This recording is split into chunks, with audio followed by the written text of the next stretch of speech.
حد بليونير او مليونير. انت لو بصيت لحد او حد في سنك او حد عنده درس نفس الحاجه بتاعتك، هتلاقي نفسك لا انت واخد خطوات كويسه مقبوله. تمام. فخلونا ناخد كده، هنبدا الستبس ستيب باي ستيب. اول حاجه اعرف نفسي الاول. identify your interest. اعرف انا عايز ايه. بمعنى في ناس مثلا بتحب الكيمياء، في تقريبا مش فاكره، تقريبا اسماء قالت اللي هي analytical chemistry، صح كده؟ فاسماء مثلا بتحب الكيمياء، بتحب التجارب والانفجارات، وبتحب تشوف التفاعل الكيميائي الاناليتيك ريسيرش ده بيتم ازاي. في ناس تانية بتنبهر بالبيولوجي، زي الناس اللي بتحب الدي ان ايه، وانا من ضمنهم بحب الموليكولار والدي ان ايه. تحب بقى تشوف البيزك بقى البريك بتاع السيل، واللي بيحصل جوه الخليه، والسيميوليشن بيحصل ازاي، والميكانيزم بيحصل ازاي. في ناس مهتمه بده. في ناس تانية ممكن تلاقي يعني مهتمه اهتمامات هندسيه اكتر، او اهتمامات ليها علاقه بالكمبيوتر. كل واحد ليه اهتمام. هل ده معناه ان انا لازم اكون عارف بالظبط انا عايز ايه؟ لا، ممكن تمسك مجال مثلا زي الميكروبيولوجي. الميكروبيولوجي دي فيه فيروس وبكتيريا وفنجاي. انت مهتم بايه؟ والله انا مهتم بالبكتيريا. طيب انت مهتم بالانيروبيك بكتيريا، البكتيريا اللاهوائيه، ولا الايروبيك الهوائيه؟ لا والله انا في نوع بكتيريا معين مثلا، اللي هي البكتيريا اللي بتطلع برودكت اللي هو الهيالورونيك اسيد مثلا. طيب البكتيريا دي بتشتغل ازاي؟ شوف، بنبدا ننزل بالفانل بتاعتي. انا باخد مجال عام وليكن موليكولار بيولوجي، ببدا انزل. طب انت بايه مهتم؟ بالدين ايه ولا الار ان ايه؟ لا انا مهتم بالدين ايه. طب انت الدين ايه ده عايز تدرسه او عايز تطلع برودكت تريتمنت ولا دايجنوزس؟ لا والله انا نفسي اعالج مرض السكر مثلا. طيب يبقى انت كده تريتمنت. طب انهي نوع من السكر؟ لا والله اصل انا مثلا والدتي بتعاني من سكر نوع اول، فانا نفسي الاقي علاج للنوع ده. طيب انت عندك نوليدج؟ انا عندي نوليدج، وانا بعاني مع والدتي جدا، فانا هبدا اشوف التايب 1. طيب تايب 1 ده هتدرس انت عايز تريتمنت، عايز التريتمنت ده كيميكال تريتمنت ولا بيولوجيكال تريتمنت؟ ببدا انزل بالفانل بتاعتي. مش باخد برود انا مهتم بالمايكروبيولوجي، او مهتم بالموليكولر، او مهتم بالزراعه. لا ده مجال، ده برود سكوب. هنبدا ننزل واحده واحده بالسكوب عشان نعرف الانترست بتاعي. وانا متاكده ان كل واحد عارف هو عايز ايه، ولكن الفكره ان احنا اوقات بنبقى تايهين. واغلب الناس اللي هي بتبقى بجد دماغها، بحس كده بصراحه ان اللي بتبقى دماغها كويسه بتبقى بتفكر في حاجات كتيره في نفس الوقت، وبتدي يعني ممكن تدي حلول في دماغها بس ما تقولش، بس ده بيشتت عقلها جامد. فالاسهل ليكم ان انتوا في نوت باد كده بسيطه على اللابتوب، او حتى في التليفون، او حتى في كشكول ليكم عندكم، اي حاجه انتوا مهتمين بيها، حتى لو تو ديفرنت فيلدز، مايكروبيولوجي مثلا وحاجه ليها علاقه بالزراعه، حاجتين مختلفتين. حطوا اللي انتوا اهتماماتكم، لان انتوا على فكره انتوا ممكن تعملوا لينك ما بين تو ديفرنت فيلد.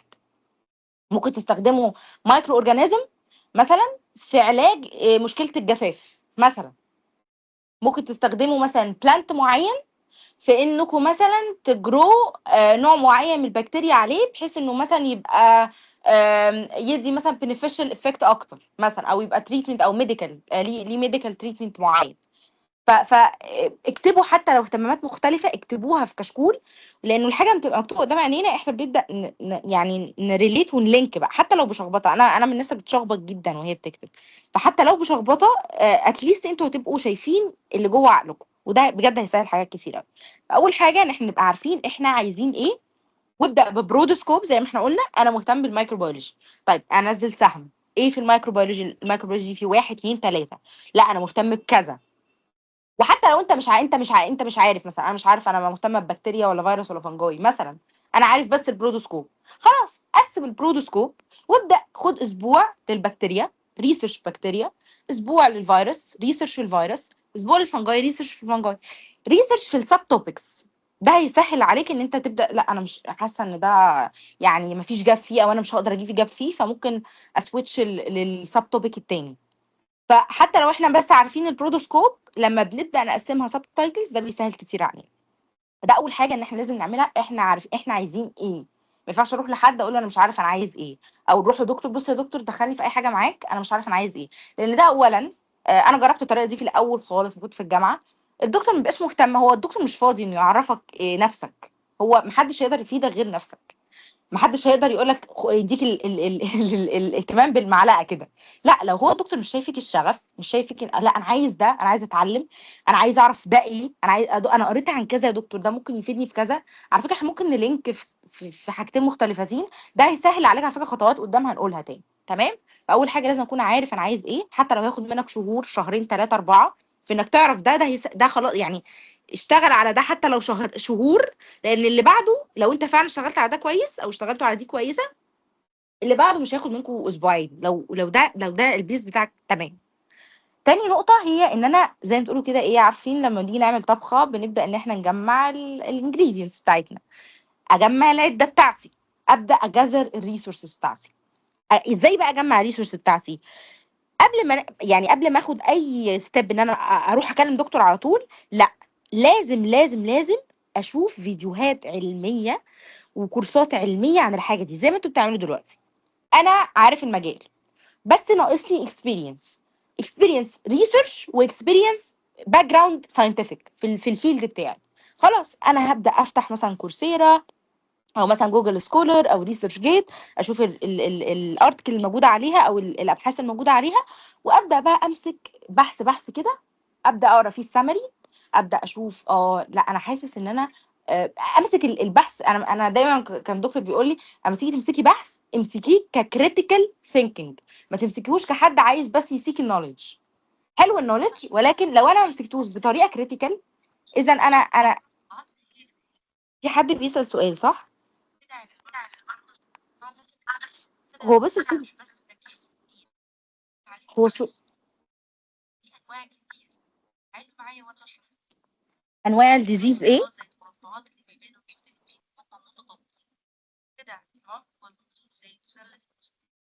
هو بس الصوت بيقطع، انا مش سامعه.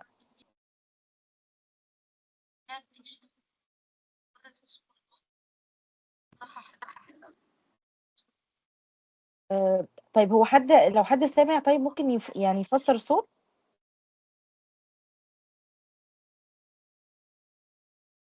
انتوا سامعيني طيب؟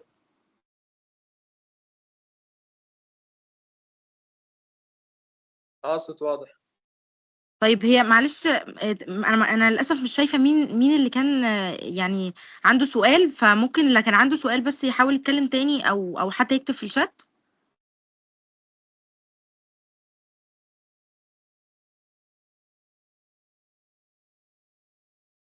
يعني بيتهيألي لو كتبتي في الشات هيكون اوضح، لان هو بس الصوت كان بيقطع. طيب على ما تكتبي سؤالك ممكن نتنقل لنقطة تانية لأنه ممكن تتفسر أكتر يعني. يعني مش عارفة هو ظاهر هي كتبت حاجة طيب ولا إيه، عشان أنا بس مش باصة في الشات قوي. لحظة.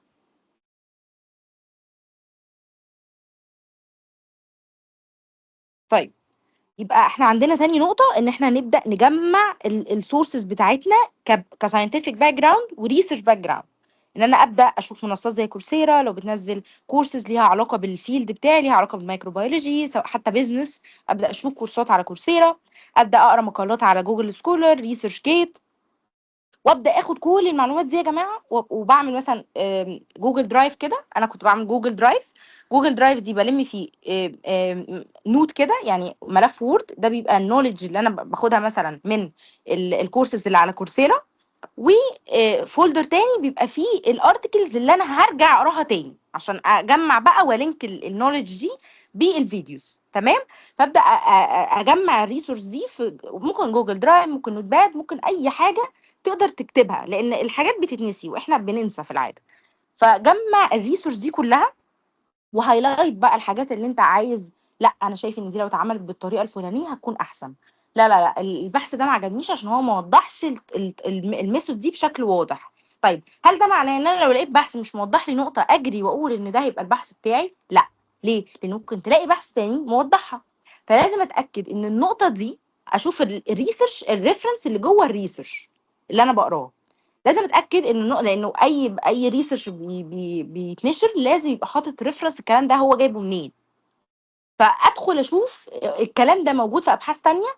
طب هل الابحاث التانية وضحت النقطه دي ولا لا؟ طيب انا خلاص جمعت الريسورس بتاعتي، جمعت النولج بتاعي، اخدت الكورسات اللي انا محتاجاها، وخلاص الدنيا تمام. ايه الخطوه اللي بعدها؟ تالت خطوه معانا هي ان انا هو مش العلم بتاعي ده كله مش ورق بس، لازم بقى انزل اجرب في ايدي بالمعمل.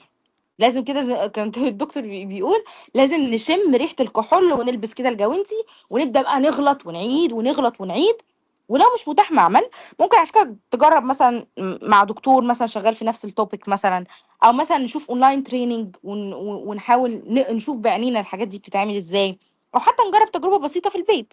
يعني مثلا خلونا، عشان دي حاجه انا عملتها بايدي، ستارت اب نيو بترا عملنا ايه في البدايه؟ ما كانش معانا الفند الواو اللي احنا ندي كميات كبيره، فعملنا لاب سكيل. اللاب سكيل ده رحنا معمل؟ لا، ما رحناش معمل. كان في اوضه صغيره 4 متر في 4 متر، بدانا نشوف التجربه دي في ال 4 متر في ال 4 متر هنقدر نعملها ازاي. خد بالكم ده بيبقى تشالنجينج برضو ليكم، ان انتوا الحاجه دي انتوا دايما بتشوفوها في الابحاث بقى، بيجيب مواد غاليه وبيجيب مش عارفه معامل مجهزه وبيجيب اجهزه معينه يظبط فيها التمبريتشر والهيوميديتي. لما انت بتبدا بامكانيات بسيطه انت ممكن توفر. يعني والله انا يا جماعه وصلت لنفس النتيجه ب 1 دولار، انتوا وصلتوا لها ب 60 دولار. ده انت كده نقلت نقله تانية خالص. فايفن حتى لو هتبدا التجربه بتاعتك بامكانيات بسيطه، انت كده حتى لو هتكرر نفس التجربه انت برضو بتحل جاب، انت بادئها بامكانيات ماديه بسيطه جدا. وخلينا يا جماعه صراحه، اي شركه في العالم هدفها ما بيبقاش العلم، هدفها بيبقى الفلوس. العلم لازم لو هو مش يعني، كان في حتى يعني دكتور كان حشرات كان قال لنا الجمله دي: اي علم ما بيجيبش فلوس، ما بقولش انه ملوش لازمه، ممكن يبقى بيزك ريسيرش العلم يجيب فلوس. ما فيش علم ما بيجيبش فلوس، كل العلوم بتجيب فلوس.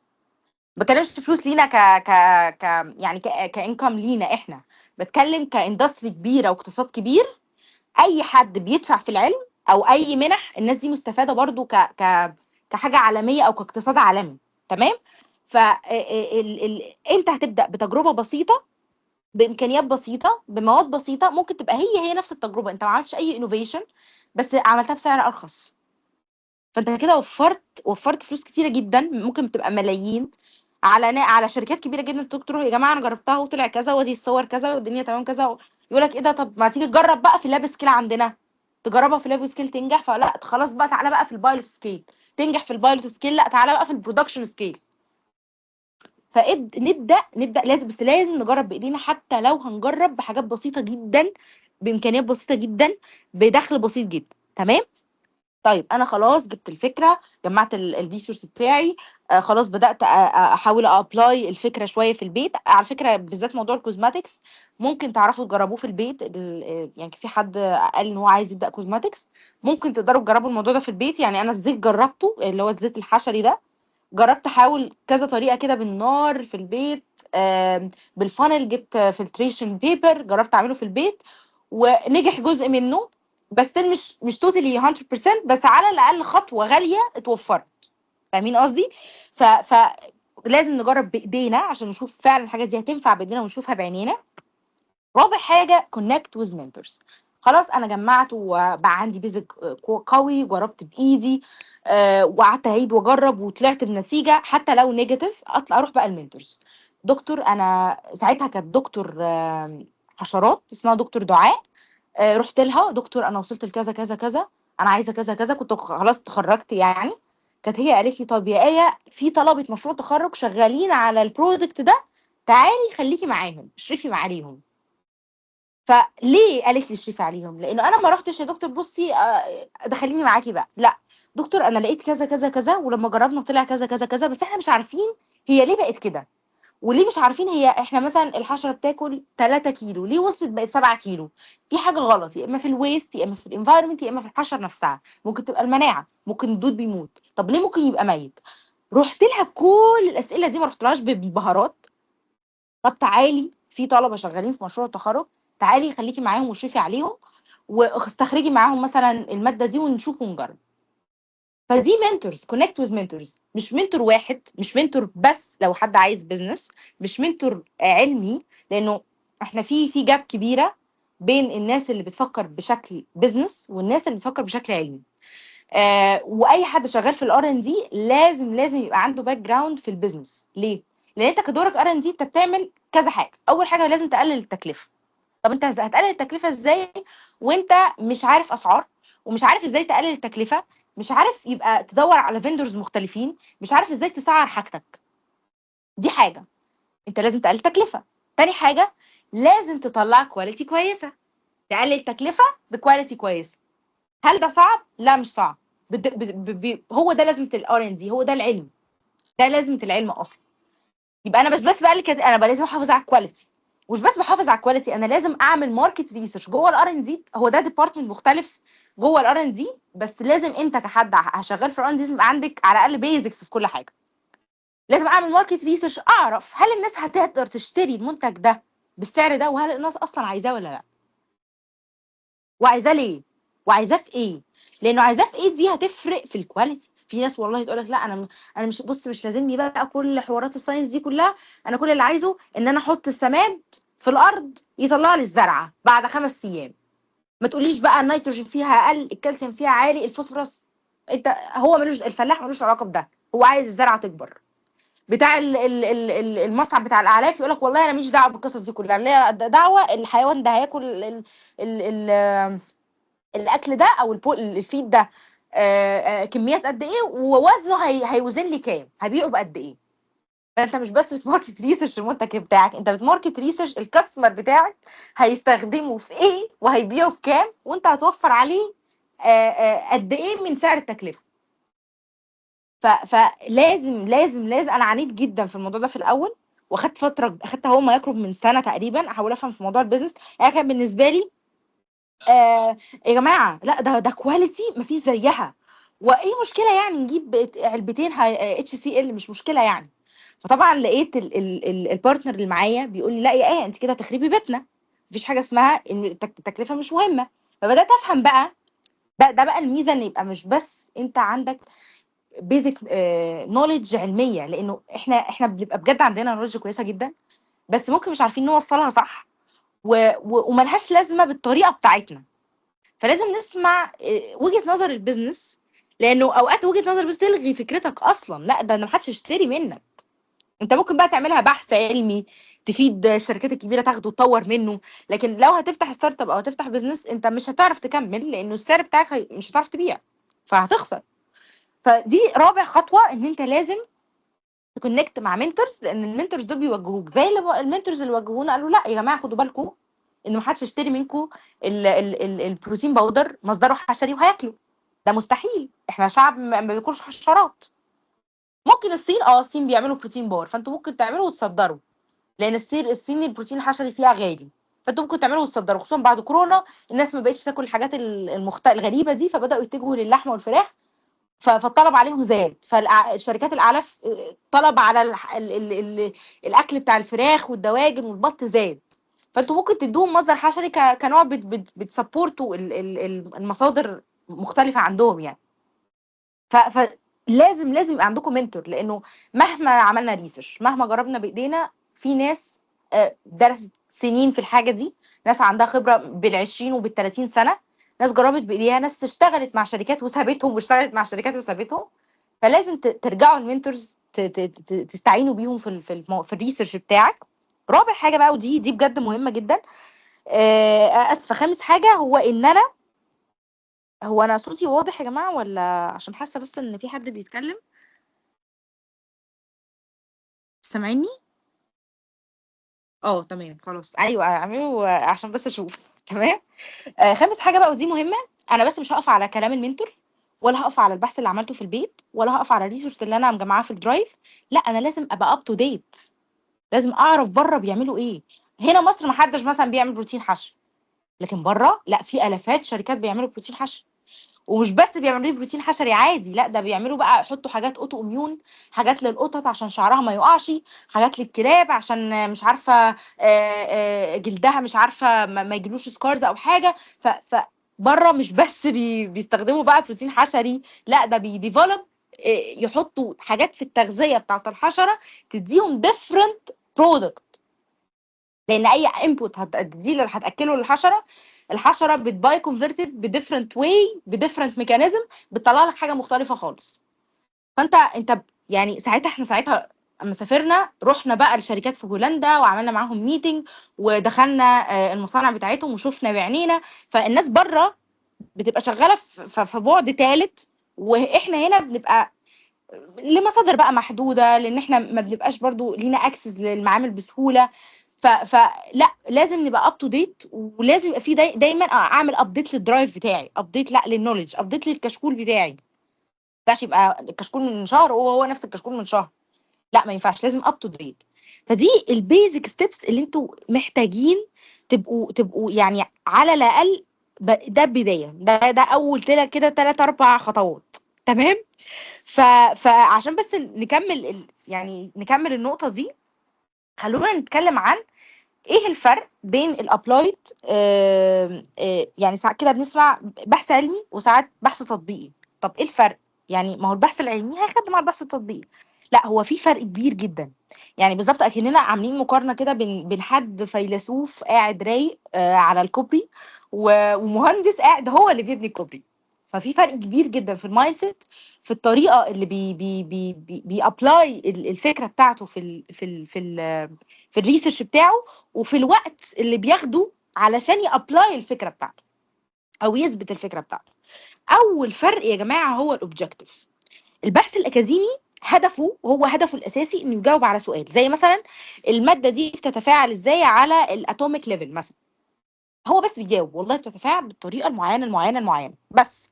مش مهم بقى يطلع بمنتج، ولا مهم ليه انه يغذي مثلا ال يحط مثلا المعرفه دي في برودكت معين، يقول لك والله بما ان التفاعل ده بيتم بطريقه معينه بالسرعه الفلانيه، احنا ممكن مثلا نستخدم السرعه دي في ان احنا مثلا نصور نطلع مثلا موليكولار بومب اللي هو القنبله النوويه مثلا. لا، هو مش فارق معاك القصه دي، انا كل اللي فارق معايا اقول لك القصه دي بتحصل ازاي.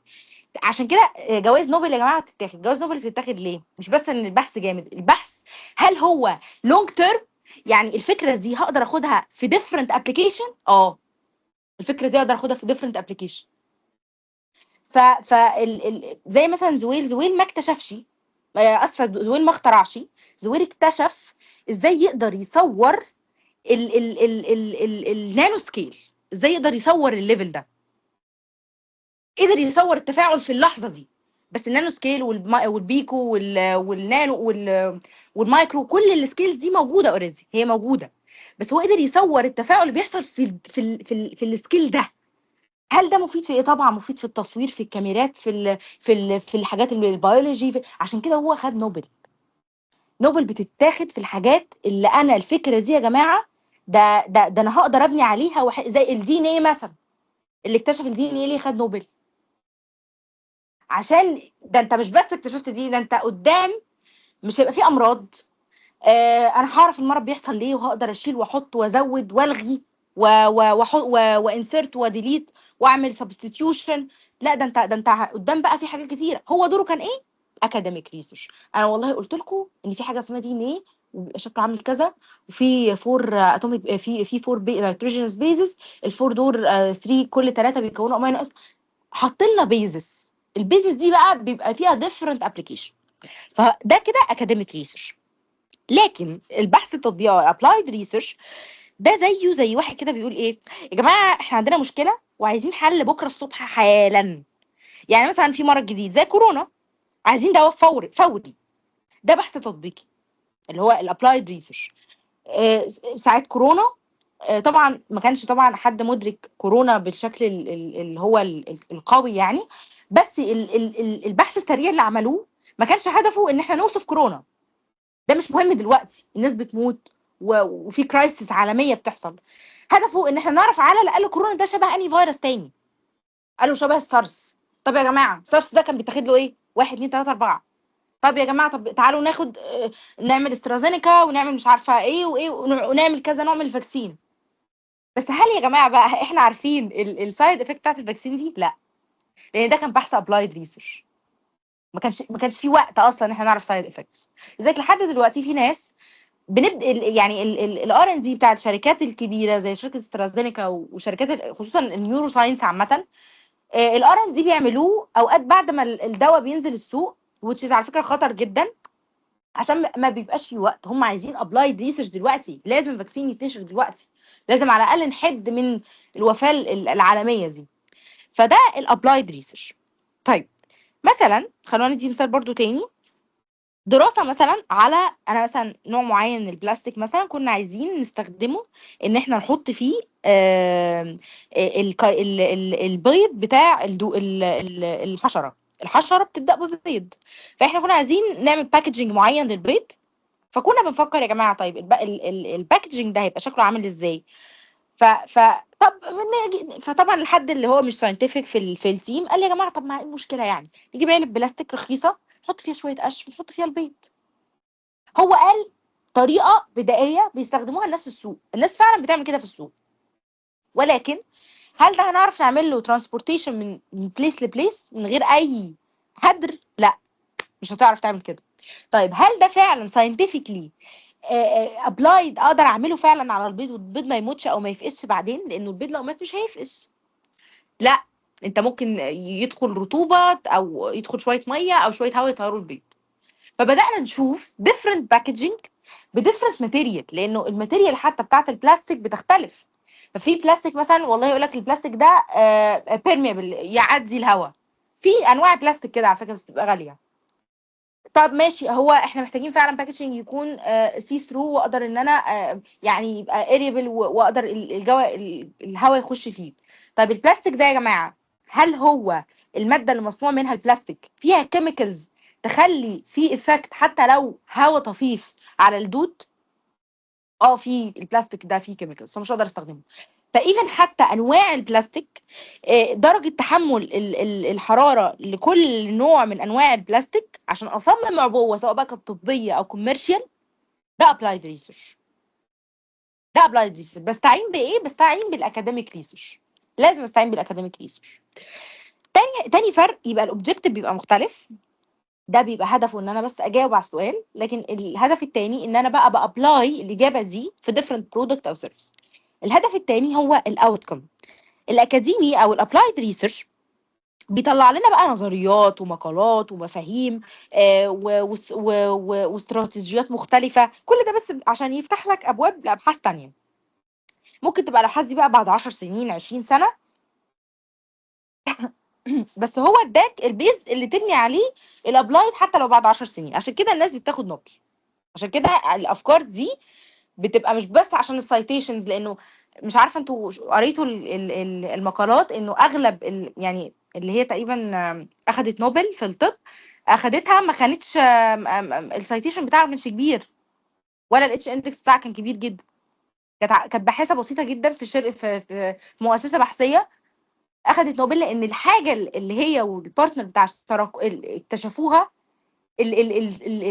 الامباكت بتاعها مش بس سنه ولا اتنين، ومش بس في مجال طبي، لا ده انا هبني بقى حاجات كتيره قدام.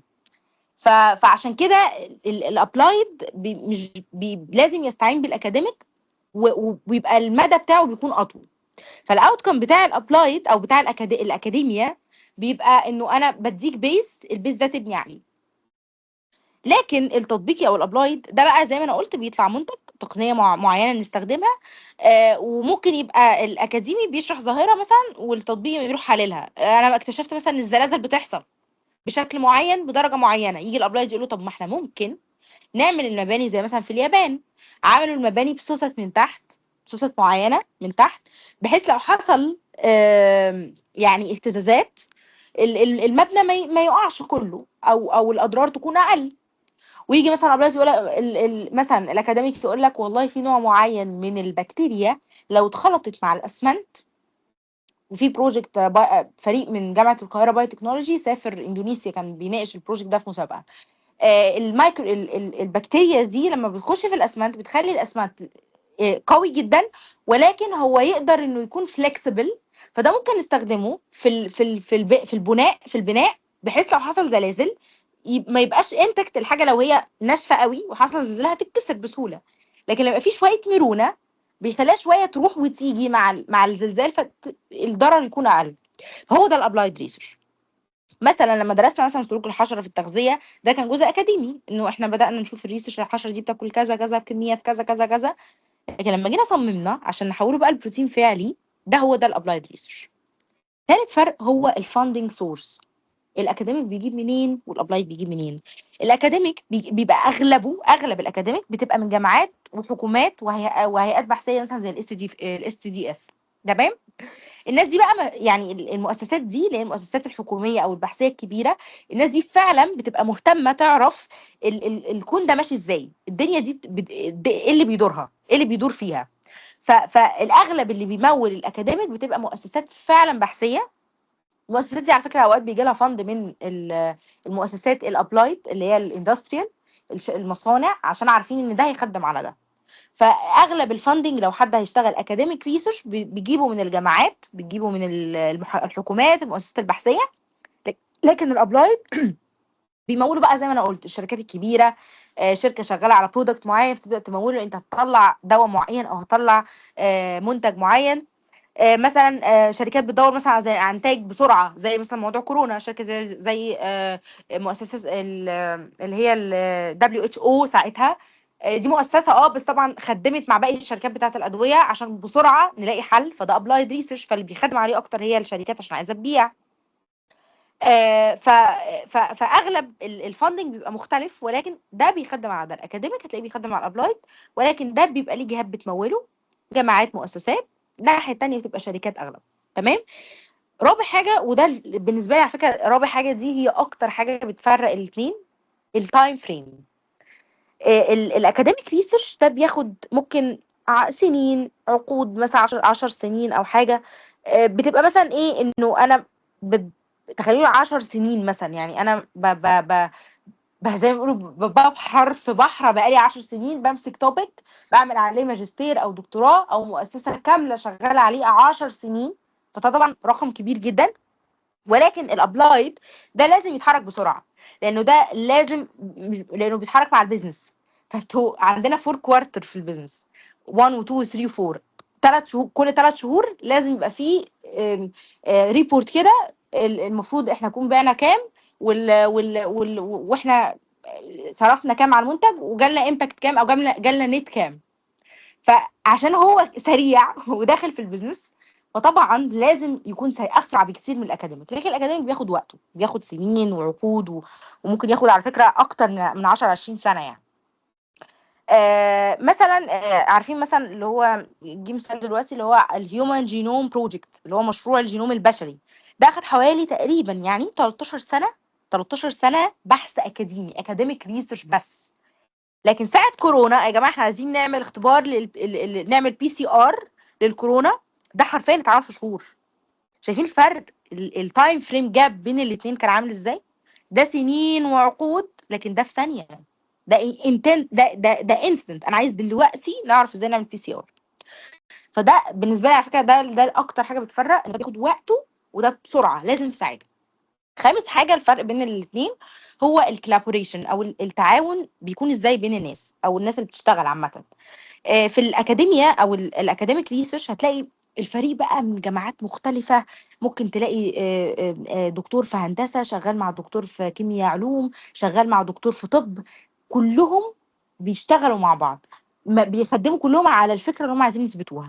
ولكن في البحث التطبيقي هتلاقي شركة ومعامل وأطباء ومهندسين بيشتغلوا في مشروع واحد، بروجكت. لكن في البحث الاكاديمي انت تلاقي، لو انت مثلا انا مثلا بعمل ماستر في جامعه القاهره، فالماستر بتاعي اللي في جامعه القاهره هتلاقيه بيقول لك لو هتختار مشرف لازم يبقى وذان الفيلد، وبيبقى وذان جامعه القاهره، او لو انت هتاخد منتدب مثلا من دكتور من جامعه تانية لازم يبقى حد معاك من جامعه القاهره برضه. هو شويه بيحجمك. لكن في الابلايد زي ما انا قلت هو بيبقى انت بقى انت شغالين في شركه، الشركه دي انت هتطلع دواء، الدواء ده لازم يدرس عليه، يقف عليه صيادله، لازم دكاتره، دكاتره بشري، لازم كيميائيين، لازم حد في الريسيرش، ماركت ريسيرش، مندوبين. شايف كم حد من كم ديفرنت فيلد، من كم مؤسسه، لازم مهندسين عشان نشوف الجهاز المناسب اللي هيعمل الدواء ده، الميكانيزم هيمشي ازاي، او البروسيس هتمشي ازاي، او الفلو برودكشن لاين هيمشي ازاي. فكل ده بيبقى شغال في بروجكت واحد في شركه واحده، ممكن على فكره يبقى تعاون بين شركتين مختلفتين. فده الابلاي بيبقى حرفيا داخل فيه كل الفيلدز. لكن في الاكاديميك في الاغلب، لانه انت بتبقى عايز تثبت فكره، مش عايز تطلع منتج، المنتج ده بيبقى تدرسه بقى من كل الجوانب. لكن في الاكاديميك انت مش بس انت مش عايز منتج، انت عايز تثبت فكره معينه، تتخصص في حاجه معينه، مش محتاج لا مهندس ولا دكتور ولا اي حد، انت محتاج تثبت حاجه معينه او تجاوب على سؤال معين بس. فده الخمس اختلافات بين الاثنين. انا بالنسبه لي الجميل جدا بصراحه في الاكاديميك والابلايد ان الاثنين حرفيا بيكملوا بعض. يعني احنا مش لازم على فكره نختار ابلايد دي عشان انا عايز اشتغل في ده واسيب تاني، او انا لا خلاص انا خليني اكاديميك، مش حوار الابلايد ده حواراته كتير. لا، اوقات بتبدا على فكره انت اكاديميه وهوب بتلاقي فجاه لا ايه ده يا جماعه، طب ما يلا نعمل برودكت وتبدا تحوله تطبيقي. فهو ده الفرق سريعا بين الاثنين. عارفه ممكن اكون طولت في النقطه دي، بس حاسه انه حد عنده سؤال في النقطه دي ممكن يجاوبني دلوقتي. عايزة أسأل سؤال. اكيد اتفضلي. هو لما أنا أخد يعني كون إن أنا يكون معايا ماستر ديجري دي بتديني أفضلية، أو إن أنا أكون يعني كواليفايد إن أنا أتقبل في بوزيشن R&D في الشركات، ولا اكيد. ملهاش علاقة؟ لا لا لا اكيد جدا بقى. ان يبقى معاكي ماستر ديجري في الحاجه اللي شغاله فيها الشركه، لا انت بتبقي يعني لو انت مثلا لو كنت اتخرجتي واشتغلتي في الشركه مثلا كجونيور او مش جونيور، انت مش هتوصلي جونيور، انت بتدخلي انترن، وبعد كده بعد الانترن بتوصلي ليفل مثلا معين ان انت تبقي R&D مثلا اسيستنت مثلا، او تبقي ريسيرش اسيستنت او اي حاجه جوه الشركه. بس حتى لما تيجي تترقي مثلا جونيور او سينيور، او حتى لما توصلي ليفل سينيور، هتبقى مثلا بعد سنه سنتين. في حين انت لو قعدتي ماستر سنه، خدتي ماستر مثلا في سنه او بداتيه حتى ماستر في سنه، ممكن تروحي على بوزيشن سينيور على طول. انا نصيحتي لازم تكوني عارفه على الاقل انت انا هعمل ماستر في حاجه بتدور حوالين الميكروبيولوجي، وانا عايزه اشتغل في شركات بتدور حوالين الميكروبيولوجي، فانا هعمل ماستر، هقدم على الماستر. ومن هنا لحد لما اخلص التمهيدي، سنه التمهيدي يا جماعه بتبقى اغلبها كورسات في الجامعه، ما بتكتبيش الرساله خالص. من هنا لحد ما اخلص سنه التمهيدي معاكم يا جماعه 12 شهر. ال 12 شهر دول انتوا لازم تدوروا على التوبيك اللي انتوا عايزين تتكلموا عليه. طب انا هدور على التوبيك ده ازاي؟ انا مش عرفني الشركه دي هتشغلني ولا لا. انا بقى لو انا عايز اشتغل مثلا في شركه ايفا، فانا ادخل على شركه ايفا، اشوف مين الدكاتره اللي شغالين فيها، الدكاتره دي ليهم ابحاث، اشوف ابحاث الدكاتره اللي شغالين الناس دي انتجت منتجات بناء على ساينتفك بيس شكله عامل ازاي، ادخل اقرا الابحاث دي، ابدا ادور في جاب جوه الابحاث بتاعتهم. لقيت جاب، لقيت حاجه مش فاهماها او حاجه حاسه لو هي اتعمل بشكل معين هتكون احسن، ادخل اكونتاكت الدكاتره دول. دكتور انا قريت بحث حضرتك كنت بتتكلم فيها عن كذا كذا كذا، انا مهتم جدا بالموضوع ده، وحتى لقيت انه احنا ممكن نعمل كذا كذا كذا، فممكن حضرتك لو فاضي مثلا ممكن حضرتك نحدد ميعاد واتقابل، نتقابل ونتناقش اكتر في النقطه دي. او ممكن تطلبي منه انا محتاجه مثلا اقابل حضرتك يوم كذا، يقول لك والله مواعيدي كذا مثلا، دوري عليا لينكد ان، خشي له على لينكد ان، ابعتي له في الميل. بس ما تقوليش يا دكتور انا مهتمه ممكن تشتغلي معاك في المعمل، لا مش هيرد. ده في 100000 100000 رساله بتتبعت له في اليوم. لكن لو قلت لي دكتور انا قريت البحث الفلاني، وحطي بقى سبجكت حلو، يعني هما بينتبهوا جدا للسبجكت. دي الطريقه اللي جبنا منها المنتورز، اللي كنا بنجيب بيها المنتورز. لكن هتخشي له هو مش فاضي بقى يجيب واحده واثنين وثلاثه يعلمهم من في دكاتره عندهم طول البال ده. في دكاتره بجد كويسين جدا في الموضوع ده، من ضمنها بصراحه دكتور عزيزه جدا على اسمها دكتور هبه.